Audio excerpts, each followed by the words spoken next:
सभी साथियों को मेरा जय जोहार। देखिए, आज मैं एक ऐसे महापुरुष के बारे में आपसे बात करूँगा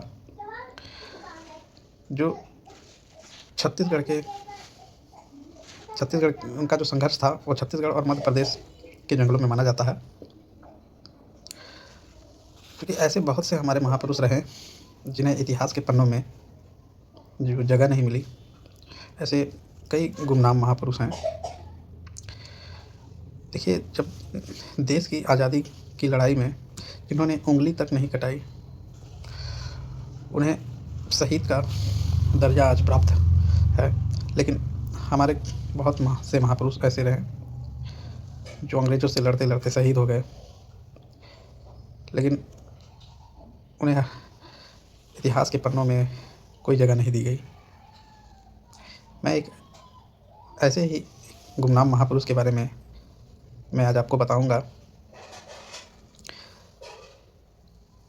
साथियों, जो देश की आज़ादी की जो लड़ाई थी, जो संघर्ष, शुरुआती संघर्ष थी, वो संघर्ष 1857 की प्रथम स्वतंत्रता संग्राम की जो लड़ाई थी उसे ही माना जाता है कि पहली स्वतंत्रता संग्राम की जो संघर्ष हुआ वो 1857 को ही माना जाता है।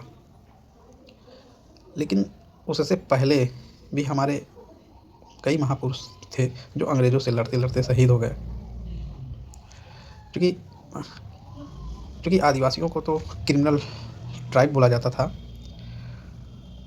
इसलिए ऐसे बहुत से महापुरुष हमारे शहीद हुए जिनको शहीद की दर्जा की श्रेणी में नहीं रखा गया, क्योंकि उन्हें दूसरे श्रेणी में वर्गीकृत किया गया था। क्रिमिनल ट्राइब की श्रेणी थी।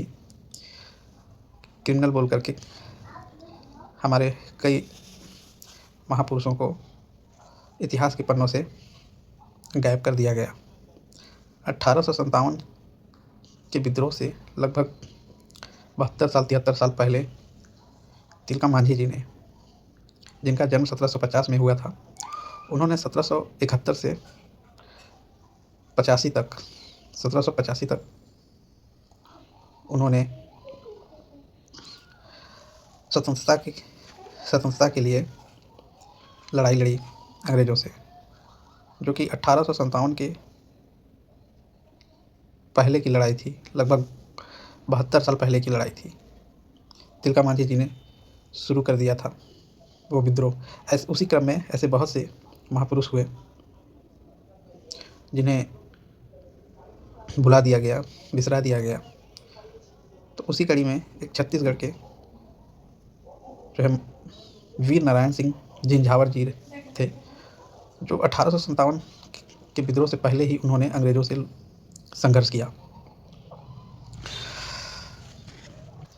वीर नारायण सिंह झिंझावर जी का जो जन्म था वो छत्तीसगढ़ के सोनाखान में हुआ, एक आदिवासी परिवार में हुआ था। वीर नारायण सिंह जी का जीवन सामाजिक न्याय और स्वतंत्रता की लड़ाई से जुड़ा रहा। 1857 के विद्रोह से पहले ही इन्होंने ब्रिटिश शासन के खिलाफ बगावत की चिंगारी जलाई। क्योंकि देखिए, जो 1857 की जो क्रांति थी, उस समय दो प्रकार की लड़ाई चल रही थी। ये 1857 के पहले जो लड़ाई थी, जिसे आदिवासी कौम ने लड़ा, इस देश की आज़ादी की लड़ाई में आदिवासी कौम ने 70% लड़ाई आदिवासी कौम ने लड़ा। देखिए, दो प्रकार की लड़ाइयाँ थी। एक पॉलिटिक्स, पावर के हस्तांतरण की लड़ाई थी, और दूसरी जो लड़ाई थी वो ग्रामीण लड़ाई थी, जो जल, जंगल, ज़मीन और संस्कृति की लड़ाई थी।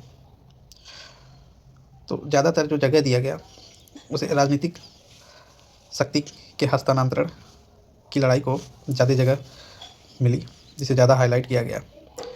जो ग्रामीण लड़ाई थी वो गुमनाम कर दिया गया। तो वीर नारायण सिंह जी का जो जन्म था वो 1795 में छत्तीसगढ़ के सोनाखान में हुआ था। उस समय आदिवासी क्षेत्रों में जबरन कर वसूलते थे। महुआ, लकड़ी, खेती पर भारी कर वसूलते, बिना मजदूरी के काम करवाते, गांव के मुखिया और किसानों को जेल में डालते। ऐसा करना इनका पेशा बन चुका था। वीर नारायण सिंह जी का जो संघर्ष था इन्हीं सब चीज़ों के लिए था। वीर नारायण सिंह जी का संघर्ष का क्षेत्र जो था वो मध्य प्रदेश और छत्तीसगढ़ के जंगलों में माना जाता है। पहला इनका जो संघर्ष था वो ये था, कर वसूली को रुकवा देना। अंग्रेज सिपाही गांव में जब भारी कर वसूलने पहुंचे तो नारायण सिंह झंझावर जी ने गांव वालों को इकट्ठा किया और कहा, हम जंगल के बेटे हैं, आज़ादी हमारी सांसों में है, कोई हमें कर नहीं थोप सकता। इस तरह भी नारायण सिंह झंझावर जी ने गांव वालों को इकट्ठा किया और अंग्रेज सिपाहियों को भगा दिया। वीर नारायण सिंह झंझावर जी ने लगभग इसी तरह 5,000 लोगों को इकट्ठा किया और एक दल बनाया जिसे झंझावर दल के नाम से जाना जाता है। वे जंगलों, ऊंची ऊंची पहाड़ों पर छिपकर जंगलों में गश्त कर रहे अंग्रेजों पर अचानक गुरिल्ला युद्ध करके उनसे सारा सामान और हथियार छीन लेते। इस हमले से अंग्रेज घबरा गए और सोच में पड़ गए कि कोई इतना संगठित हमला कैसे कर सकता है। अंग्रेजों के साथ जो कुछ जमींदार थे, साहूकार थे जो मिले हुए थे, वो आदिवासियों का ज़मीन कब्जा किया करते थे। झंझावर जी ने रात में उनके घर पहुंचकर उन जमींदारों को चेतावनी दी, यह जंगल हमारी माँ है, इसकी औलाद पर अन्याय बर्दाश्त नहीं होगा। इसके बाद जमींदार डर गए और अत्याचार करना बंद कर दिया। एक दूसरी घटना है 1856 का, सोनाखान में अकाल पड़ा, भयंकर अकाल पड़ा। ब्रिटिश समर्थक साहूकार अनाज को गोदामों में जमा कर कालाबाजारी कर रहे थे, जिसे जनता भूख से तड़प रही थी।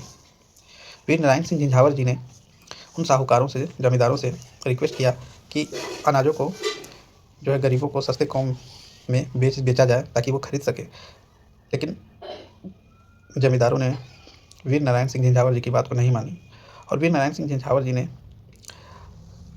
अंग्रेज अफसरों से इसकी शिकायत की, अंग्रेज अधिकारियों से शिकायत की, लेकिन वहाँ से भी उनको सफलता नहीं मिली।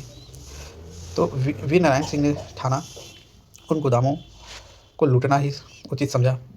18 अक्टूबर 1856 की रात में वीर नारायण सिंह जी ने 400-500 लोगों का एक जो है लोगों को अपने साथ लिया और सोनाखान के सभी बड़े अनाज गोदामों पर एक साथ धावा बोल दिया और 400-500 चावल, गेहूँ, महुआ, मतलब 400-500 टन कुंटल जो है अनाज को लूट लिया और बैलगाड़ी के माध्यम से सभी गाँव में गरीबों को, भूखों को मुफ्त बांट दिया गया।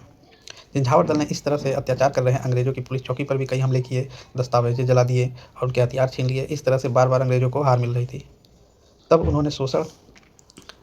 उन्होंने घोषणा की कि जो कोई नारायण झंझावर की जानकारी देगा उसे इनाम मिलेगा और इसी लालच में एक आदमी झंझावर के छुपने की जानकारी दे दी और इस विश्वासघात की वजह से झंझावर जी को पकड़ लिया गया और अंग्रेजों ने उन पर क्रूरता की हदें पार कर दी।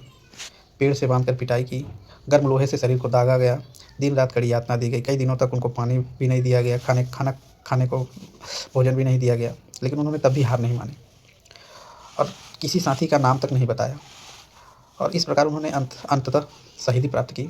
और मरते समय उनका एक ही वाक्य था, अंतिम वाक्य था, जंगल आज़ाद रहेगा, मेरी जान चली जाए तो भी।